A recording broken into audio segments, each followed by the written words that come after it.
মাহে রমাদান মুসলমানদের জন্য এক গুরুত্বপূর্ণ মাস। আর আজকে ইফতারের টেবিলটা শুধু পরিবারেই সীমাবদ্ধ নয়। আজকে আমাদের ইফতারের টেবিলে কি কি থাকছে, আমরা প্রথমেই আপেলগুলো সুন্দরভাবে ধুয়ে নেই, এরপর আমরা আঙ্গুরগুলো ধুয়ে নেই। আর বিশেষ করে এই গরমের মাঝে সব থেকে ভালো হওয়া দরকার শরবত, তার সাথে রসুলের সেই সুন্নতি খেজুর, যা প্রথমে আমরা শুরু করি ইফতারির খাবার দিয়ে। খেজুরের প্যাকেটগুলো ছিল, খেজুরগুলো সুন্দরভাবে বের করে নিলাম, এরপর পরিমাণ মতো পানি দিয়ে সুন্দরভাবে খেজুরগুলো আমরা ধুয়ে নিলাম, যাতে করে খেজুরের গায়ে যে ময়লাগুলো আছে সেগুলো পরিষ্কার হয়ে যায়। এগুলোর সাথে আলহামদুলিল্লাহ আরো কি কি ইফতারি রয়েছে সেগুলো আপনাদেরকে এক নজর দেখায় আনি। আর একটা কথা, আমাদের এই ইফতার গুলো কিন্তু আমাদের মেজো কাকার বাসা থেকে যাচ্ছে। আলহামদুলিল্লাহ আমাদের সবকিছুই প্রায় কমপ্লিট হয়ে গেছে। এরকম ইফতার বছরে আপনারাও একবার দেওয়ার চেষ্টা করবেন। আর এদিকে আমরা সবাই মিলে আমাদের ইফতারের প্লেট গুলো সাজানো হয়ে গেছে। আসসালামু আলাইকুম। পবিত্র মাহের রমজানের সবাইকে মাহের রমজানের শুভেচ্ছা।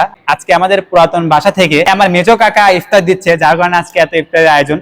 তো আপনারা সবাই দোয়া করবেন, আর আপনারাও এই মাহের রমজানে বেশি বেশি মানুষকে ইফতার করার চেষ্টা করবেন। তো যাই হোক, আলহামদুলিল্লাহ আমাদের এখানে সব কমপ্লিট। আমার চাচতো ভাইরা দিয়ে, আমাদের গ্রামের পোলাপানরা দিয়ে। গ্রামের মজাটাই কিন্তু এরকম, মানে সবাই মিলে যেটাই কাজ করি সবাই মিলে সবাই একসাথে হয়ে এগুলা করি। তো যাই হোক, সবাইকে ধন্যবাদ। আর মাহের রমজানে সবাই সবার পাশে দাঁড়াবেন, এইটাই প্রচেষ্টা করবেন। আসসালামু আলাইকুম।